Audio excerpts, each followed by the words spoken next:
All right, guys. Good evening. Good evening. Welcome back to another episode of Stock Market Review. Tonight, we are going to look at the week ahead. This is Sunday night. I appreciate you guys for being here. Again, if you are here, just a reminder to make sure to smash the like button for me.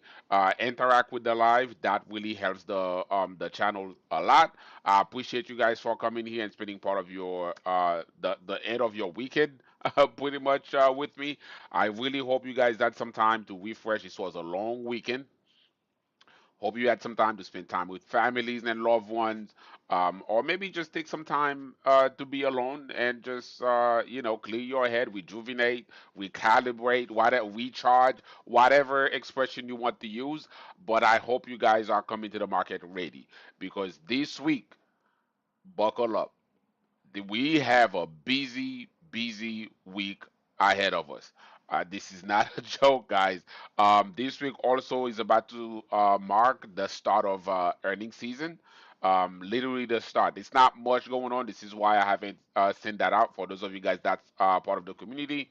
I haven't sent out the list of and most anticipated earnings yet, simply because there's not much for the first week. All right. I want to welcome you guys. Let me see. As you guys are here, I want to remind you guys once again, if you can share where you're watching from, drop me an emoji, drop me a like, give me a thumbs up, anything, any engagement really, really help the channel. So I really appreciate that. And first thing first, let's get this out of the way.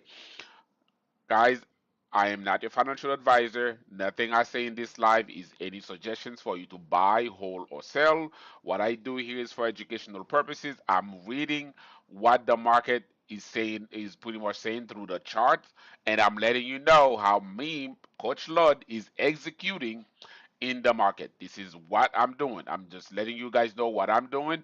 If you would like to trade in the market, make sure to do your own due diligence. If you don't know what you're doing, contact a financial advisor. Remember, trading carries a lot of risk, including loss of capital. Now that we got all of this out of the way, as I mentioned to you guys, buckle up because this is the most loaded week of Q2, most loaded. We have job numbers, CPI, PPI, FOMC meeting, PCE. We also have now, as of today, we also have a deadline for today. Again, just a quick update, just so you guys know what's going on geopolitically.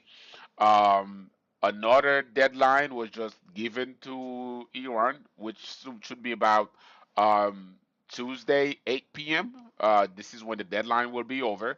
Tuesday, 8 p.m. And if they do not find a way to make a deal, what's out there right now is the U.S. Will obliterate their energy infrastructure, bridges, everything, everything. And those guys, so far, they have kept to their word. When they say they're going to do something, they actually do it. And what they are saying they will do, they will pretty much make, if that happens, they will make the entire Middle East inhabitable. Um, and regardless of how you feel about that, it's not good for the world and it's not good for us. As I keep telling you guys here, right on this live, one thing that you guys can see definitely is the fact that gas prices is rising and rising fast. All right. So the longer this goes on, the higher gas prices will go. The longer it goes on, the higher gas prices will go. So I implore you guys to make sure, just make sure you hope and pray. You do whatever it is that you do. All right. Open a genie battle or something and ask for this whole thing to be over because we need to put that behind us so we can keep moving forward. All right. Now, we had job numbers that came out last Friday. We actually supposedly got 178,000 jobs, which nearly tripled the expectation. That was last Thursday. I mean, uh, nearly tripled the expectation of 60,000. Here's the thing: almost no one believed those numbers. Now, you might be asking yourself why maybe nobody believed those numbers because we had January numbers got revised down. Not we reported for the month, for the entire month, we reported that we added 92,000 jobs. When the revision came out, it actually showed we lost 130,000. This is why people don't really trust the numbers, because while we're seeing all these companies announcing layoffs, we have not seen any company like we've seen a few years ago announcing plan to hire X amount of people, complaining that they there's a labor shortage, we can't find workers and things like that, things of that nature. We are not seeing that. So this is why everyone's like, wait a minute, so the job market is doing that that good? Where are these jobs? Ask yourself, are you looking for a job yourself? How many interviews have you had? How many job applications have you filed? Where are you in that process? Do you know anybody that's looking for a job right now? Are they still looking, or since they've been looking, they already found something? So sometimes it's not just about what was reported. It's about what exactly is going on around you. Just ask people, because the data's already out. People are looking, spending more time looking for jobs now than they ever did before. All right. So anyway, so we have all these things going on. Unfortunately, the Strait of Hormuz is still open. OPEC had a meeting this Sunday. The UK hosted some sort of international conference to try to see how they can reopen the Strait of Hormuz. Don't worry, guys. It's not going to be a World War III. These guys are not talking about you know, um, doing that through force, through military action. As a matter of fact, Macron from France flat out said there is no military solution to this. They need to find a way to negotiate a settlement so everyone can move forward. And right now, what's going on right now, it's a little tough. But anyway, just wanted to get you guys up. Empire Path, hello once again. I appreciate you being here. We're going to get into it, guys. What we do here is focus on the chart. Pardon me one sec. What we do here, guys, is focus on the chart, and this is exactly what we are going to do. Let's get cracking.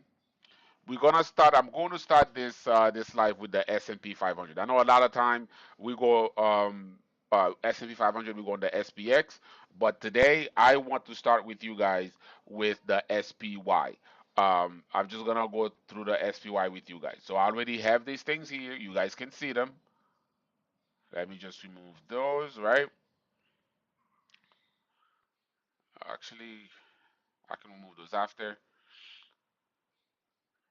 So this is our daily. This is what we did. Let's recap and see what happened last week. All right.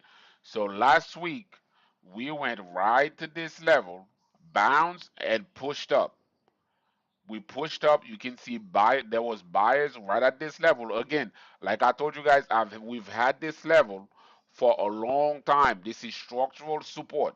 Structural support.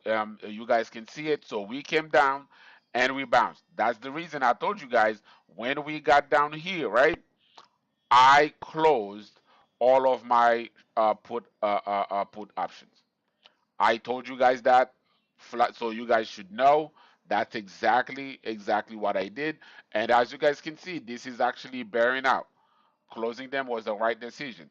We actually went down, we pushed down, and we found some support, and we pushed it up. Now, is that some sort of retest, or are we actually going to squeeze up? A lot of that had to do with the fact that there were some headlines that was strategically placed at specific times during market hours or pre-market to make sure that the market could actually stay up, right? Tricking the algorithm to go in and buy. I've been telling you guys about these stories the past couple of weeks.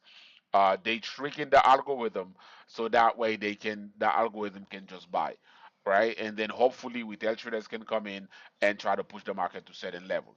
But as far as the story of the market itself, on the macro, the economics has not changed. Nothing has changed. The story is still the same.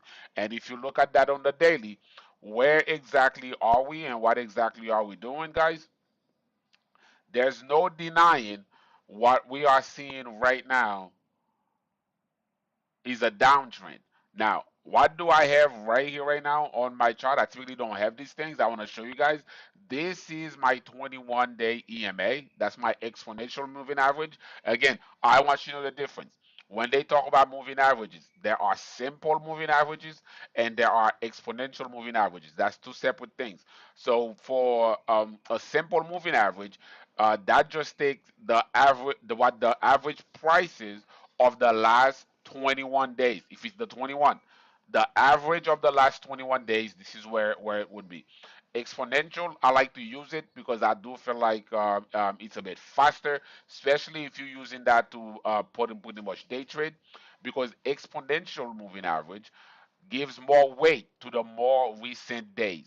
So let's say day 21, which is way, way back, day 21, 3 weeks ago, is way a lot less than what happened last Friday. So that's the way they calculated it, and I like it that way. Specifically for short-term trading, I really like it that way because in the short term, there's a story being developed. There's a story the market is telling. So it gives you an opportunity to really capture that. Hey James, I see you here, man. I appreciate you being here. Anytime, anytime, all the time you here, man. I appreciate that. Um, Again, so you guys can see we are on a downtrend. We are pushing down. This is where we are right now, right? So if you look at that, what's most likely happening? If I take this and I do this like a almost like a trend line, there you go.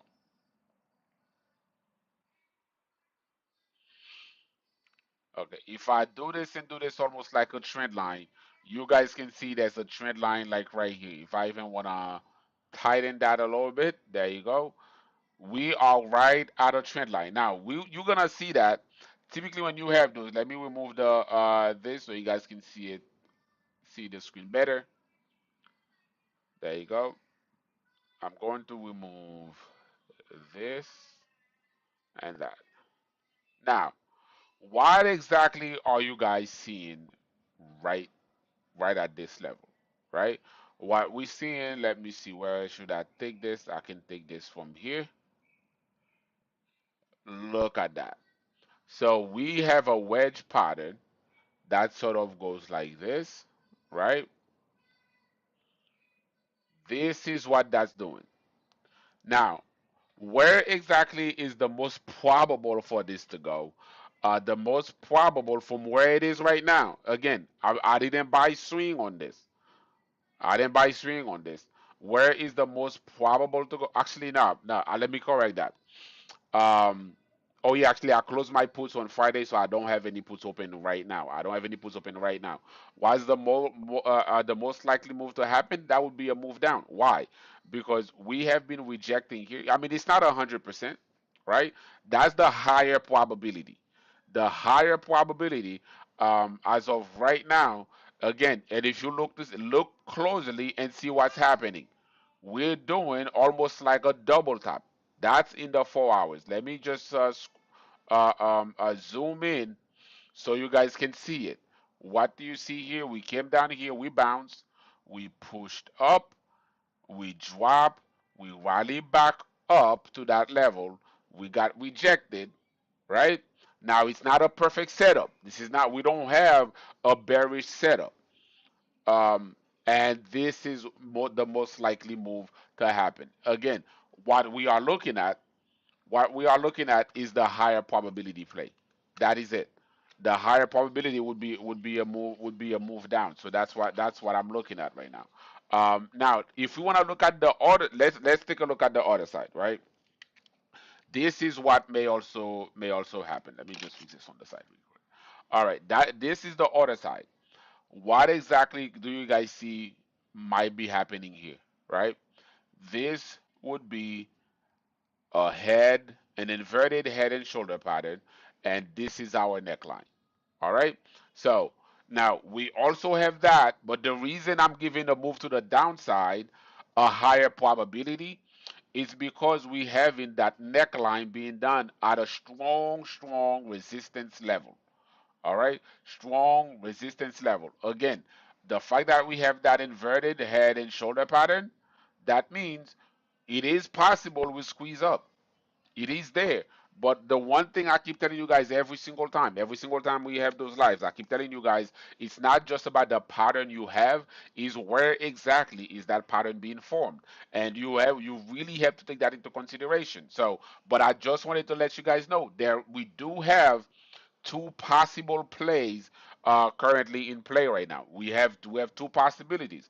We can squeeze, or we can just reject right at this level and push right back down, which would give us a what? You can see the top here. So there's one, two. So you have that M, which is a classic double top, and this is what we are looking at. Again, if you want to take it that way, as soon as you see a nice pattern, maybe on a higher time frame. If you're day trading, I would be looking at this more on a 30 minutes to 1 hour, even 2 hour time frame, just to see what's going on. I would not just go by if I see a bearish candle in the 5 minute. I'm not going to do that. I need to see some bearish push down on higher time frames, and then dig into the lower time frame for me to execute. This is what the way I would do it, right? But again, I wanted you guys to see that you guys see exactly what's happening. But it's not impossible for us to have this. Maybe we pushed up and that and whatever. Again, rest assured by tomorrow, regardless of all the posts we got from the administration, from the president, everything we got today, rest assured by tomorrow morning, before market open, we're going to have some sort of manipulating headlines coming around something. All right, we are going to. I can guarantee you guys, we are going to have that. Something like that's going to happen to try to see if we can push the market up. It is going to happen. Just be be ready for it. Be ready for it. Um, Now let's dig into the 2 hour time frame and see exactly what we are doing. Now, again, you start seeing it a little more clearer in the lower time frame. What did you see? This is the 2 hour time frame. We push all the way up. We rejected hard, right? Right at the trend line. We rejected hard. We try here again. We rejected. And as you guys could see, right now, it seems like we don't have the momentum to push up. Now, this is where it gets a little scary for bulls, right? If you're holding calls, this is where it gets a little scary for you. Because what we are looking at here, you can see we are much higher at this level, but we back right back at this level, and guess what? This is actually lower. Meaning this looks to be prime to do a lower high and curl down. Right now, this is that's again higher probability. This is why when you do an analysis, you cannot just say, I just do my full analysis in the on the daily or the weekly or the 4 hours. You need to drill in. You drill it. I mean, the higher time frame you want to use gives you the macro level, but you need to drill in so you can get a clearer picture of what's building up underneath. Because a lot of times when we get tripped up, it's because of those lower time frames. There was a storm brewing right against you, and you just did not see that coming. All right, I want you guys to be prepared when you're trading. Don't just look at, hey, if you day trading, you want to make your analysis on the 1 hour or the 30 minutes. Make sure you drill down to the 15, the 5, the 30 to find something, and executing the 1 minute. This is the way I do it. Going down to the 30 minutes, again, look at the 30 minutes, what it's doing. This is the 30 minutes, and look how low, even though we look at how high we were here. The MACD is so high right here, but we're back at almost at the same level, but the MACD is way down here. That tells you what? There is no momentum. The more likely move to happen, again, is a downtrend move because we're getting that bullish divergence. Again, where exactly is that happening? It's not magic. It is not magic. It's right at the trend line. This is why I keep telling you guys. You need to get used to trend lines. I know it can. If you don't know how to properly place and draw your trend line, it can throw you up. But hey, it's something that takes practice and whatever. But once you master it, you're going to see how often you are right. Again, you are going to be wrong sometimes because why? Let me talk back to the 4 hours so you can see that. I think that will illustrate that a little better. You will be wrong sometimes. Why is that? Because sometimes you're going to have something like that and it's going to pierce, boom, and that. But the fact that if you take your short position right here, not here. Now, if you bought yours here, you in trouble. If you bought puts down here, this is where I sold, you are in trouble. But if you bought here and it push up, you can just say, hey, you know what? I know it pushed up. I'm just gonna wait for as long as you have enough time. I'm just going to wait for the pullback and see how it reacts. All right. Or as soon as we pop out of this trend line, you get out. That keeps your losses very very limited. So that's just the way you do it. That would keep your losses limited. All right. Um, Again, in the 30 minutes, this is what we are looking at. Just wanted to review that with you guys. Once again, let's take a quick look at the Qs. Right. The Qs are doing the exact same thing. It's just at different levels. You guys can see the Qs just went right there. Look at that. Boom, right back to that previous support level that we broke. It just went back to test it. Now again, we are on a downtrend. Higher probability tells me we might be heading back down to here. This is the low risk, high reward trade. The higher risk trade is buying in so we can pierce a structural resistance. All right, that's the higher risk trade right now. So if you can take this one on the way down, that would be the higher probability. Not only the higher probability, but that also giving you a much higher risk reward ratio. All right. I'm not even going to dig into that completely because those charts are very, very identical. It's pretty much the exact same chart. You take a look at it, it is the exact same thing. Let's see. I want to take a look at oil. I told you guys we were about to curl up, and oil was going to continue rising. And as you guys can see right here, this is exactly what we have. Oil is rising. It's still pushing. I don't think it's done because what we just did here was we just did a bullish divergence, and over the weekend we've had a couple of oil tankers got hit, a couple of oil refineries got hit, things like that. So none of that stuff is good. This just means things are going to get a little tougher. All right, that's all that means. Going over the VIX, I believe I covered the VIX on Thursday evening, but I just want to show you guys where we are. The VIX is pushing down right now. The VIX is pushing down. But again, let me remind you guys. I want to remind you guys once again. The thing about the VIX is when it's low, it is the best time. Okay, hold on, let me move that. When the VIX is low, I mean it's not really low here because I like the VIX play the VIX like around 15. 23 is not that low, right? So, but when it's doing that, 23 is not high either. These are the kind of time you might be able to get something and make some money off the VIX. Now we have a new trend line that's showing. Would not be surprised tomorrow if we have a bit of a pop, a bit of a drop. Come here and push. But then again, the VIX is right at support level right now. It is right at support level. The 30 minutes looks like it's about to crash, it's about to push down.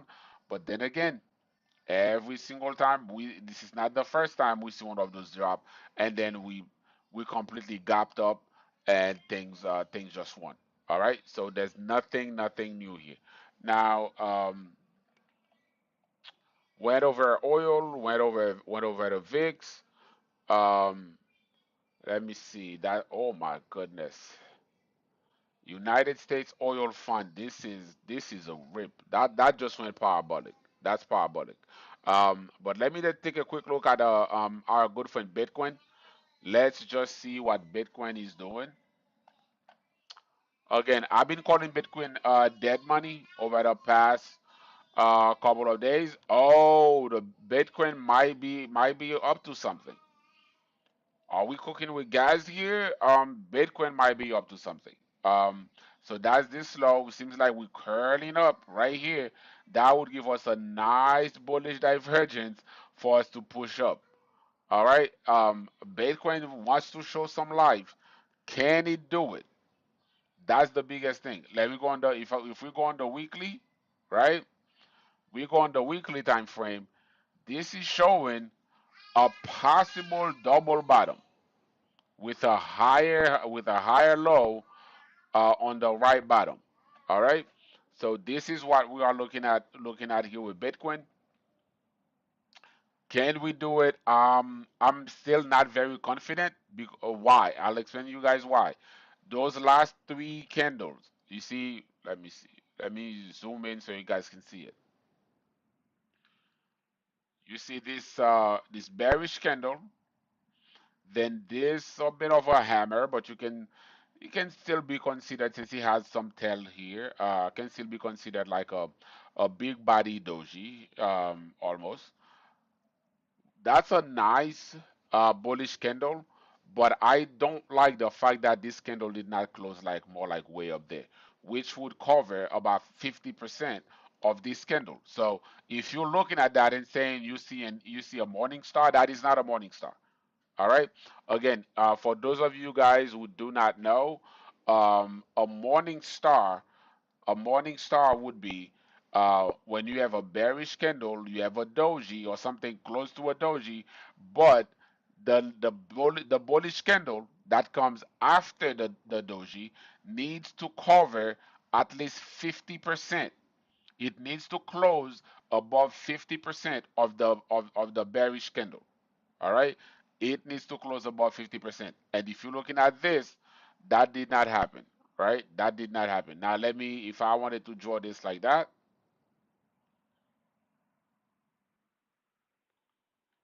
so that's the move. We needed to close at least here, all right? Or even if I bring that up, yeah, we needed to close above 72 last week, and we are nowhere near that. All right. Now, that's not saying that we cannot make a push, right? It is possible. We can still possibly have that push. But as of right now, yeah, the probability right now for me is just not there. But I can see that being a bit of a safer entry based on where we are currently. That's a bit of a safer entry. All right. Let me just take a quick look at the DIA. So what the DIA is currently doing. Let me see. I like to look at those things on the weekly. I think all these things did the exact same thing. Now the Mag 7 giving a bullish. The Mag 7 is giving a bullish Arami, which means we should be rallying up. However, this is being done at resistance zone, so we just don't know what's going to happen with that. All right. All right, great. What I'm going to do right now, guys, is switch over to gonna switch over to my little TED talk. Once again, I just again I always address you guys, and I always do that. I wanna remind you guys again. It's something I've talked about on this channel many times. I need you guys to really get this. When it comes to trading, you cannot do this halfway. No one's coming for you.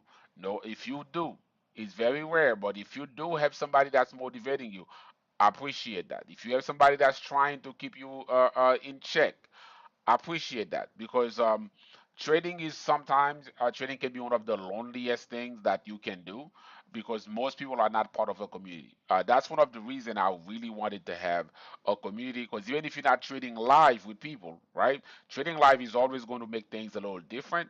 Um, but even if you're not trading live, you have a place where you can ask certain questions, so being able to have that and use people in there almost like as your bit of a support system or a place where you can bounce a couple of ideas on, that is something that is priceless. All right, and again, I'm always going to do that. If you survived last week, congratulations, because hundreds of thousands of traders are not able to trade this I mean tomorrow, this coming week. Why? Because that account was blown. Or they just give up. And that's the thing. A lot of traders do give up.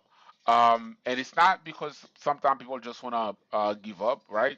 Because there's a learning curve that comes with trading. A lot of times you think you know what you're doing, especially when you just started. You do all this homework and you do all this and whatever, and you think you're ready. And when you come in and you got smacked in the face, and you ask yourself, what the heck happened? And then this is when you start saying everything's a scam. Oh, they out to get me. Oh, they saw my stop loss here. They just came to get my stop. Really? Really? Your $200 is what Wall Street was waiting on so they can come to take it from you. A lot of times it's about your entries. All right? Your entries will do so much for you. You can have a great strategy. You can have a great play. You see the setup. You Everything is aligned and it's a great play, but it's where did you get in? Because when that pullback happened, that last pullback, I still have that happen to me. Sometimes there's nothing you can do about it. You got a great entry, you got in at a discount, but sometimes you do have those funky stuff that happens in the market. But if it keeps happening over and over and over every day, 2, 3 times a day, you need to really ask yourself, what is it you're not doing? Let me take a step back. Let me review. Let me look at my entries. Am I getting at a specific level? All right. Am I getting below some sort of support level? And where exactly is my stop loss? Is my stop loss too tight? Is the stop loss? Is it the because there's a couple of different things that can go wrong with the trade, right? Is it the stop loss that's too tight, or is it your entry that's bad? If your entry is great, your stop loss being tight is not a problem.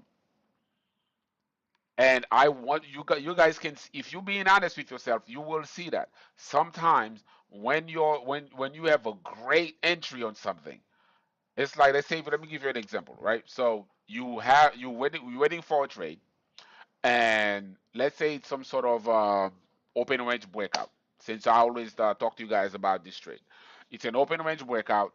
You see the trade, you got a pullback that happened, right? As soon as you see the pullback and whatever, we tested, and the very first candle that pushed down, boom, you get it. Now, you don't know if you have any potential protection at any point. You just don't know because you just think, hey, you know what? The market just going that way. As soon as I got the retest, as soon as the retest is done, because some people put the orders right on the line, don't know if it's going to continue to rip all the way back. Maybe it will go back in the range and push out. It does that sometimes. Um, or is it just going to touch the line as a retest and go? And some people just do it that way. Now, which entry is better? If somebody does that, or if, say, potentially you wait, that retest is done, and maybe you get a trend setting candle, and that trend setting candle forms some sort of fair value gap, and you get your entry in that fair value gap. First of all, your stop loss is going to be tighter. Your stop loss will be tighter. And one thing you just know for sure, if you on the way up, hey, I have a block of sellers right there that should offer me some protection. So I have additional protection on top of that break and retest we just did. So this is my entry. All right. Again, for those of you guys that may not be trading with break and retest and open range workout, if you'd like to learn that concept, I have 2 videos I need you to check on the channel. I have a video that really depicts and talks about the open range breakout strategy, and then I have an execution video to show you guys exactly how I triggered the trade and how I execute that strategy. right? Because the open range breakout video just talk about what the strategy is overall and what it is and what you should be looking for and things like that, right?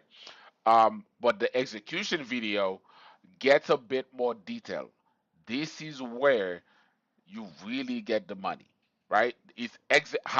Having a strategy is great, but it's how do you execute the strategy? If you don't know how to properly execute it, eh, you're still going to fumble it. But anyway, just I wanted to just bring that right back again. I'm going on a tangent here, guys.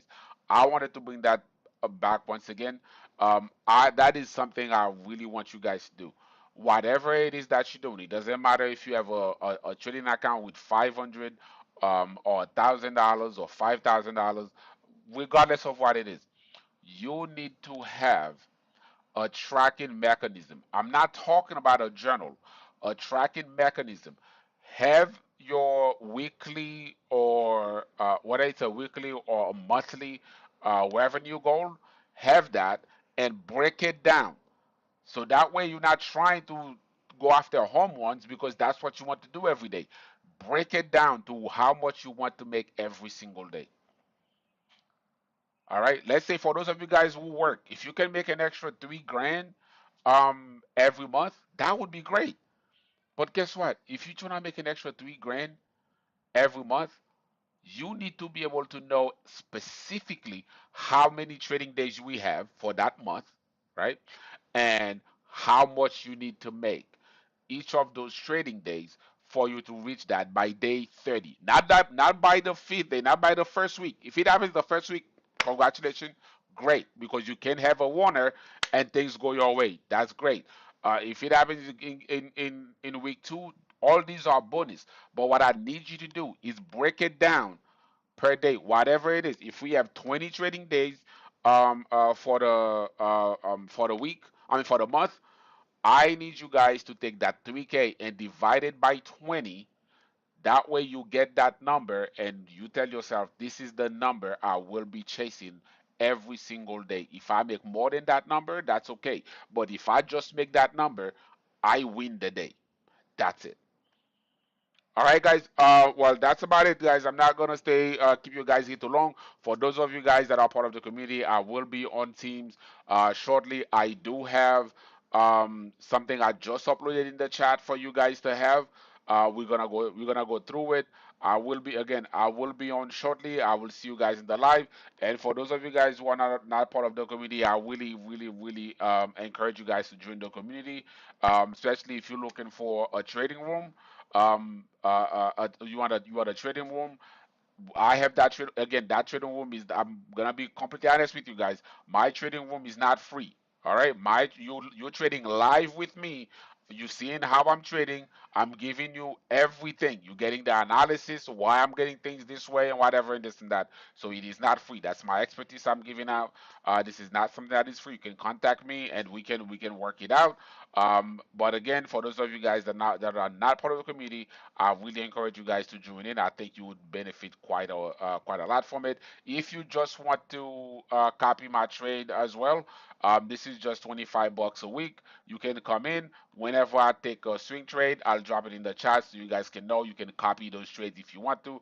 If there's trades I put that hey, you either don't have the funds in your account to take, or you you just don't like that one, you just don't have to take it. All right. That being said, guys, I appreciate you guys being here. Thank you. It's been great.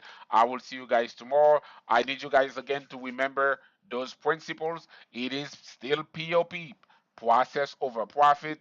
You follow the profit will follow. Don't chase. Don't get on moving train. If you miss a trade, that's okay. Wait for the next one. People miss trades all the time, but guess what? The market will give you another one. All right. Don't chase. And more importantly, I want you guys to remember, so especially for those of you guys who saw what happened last Thursday, if you had puts, you did not take your profit on those puts early in the morning when the market opened. Right now, you read on those plays. This is why I keep telling you guys, this is about getting in, get green, get out. All right? Don't be overly aggressive. Just get in, get green, get out. All right, guys. Take care. Have a good night. Best of luck tomorrow. I'll see you guys tomorrow in the live at 9 p.m. Eastern time.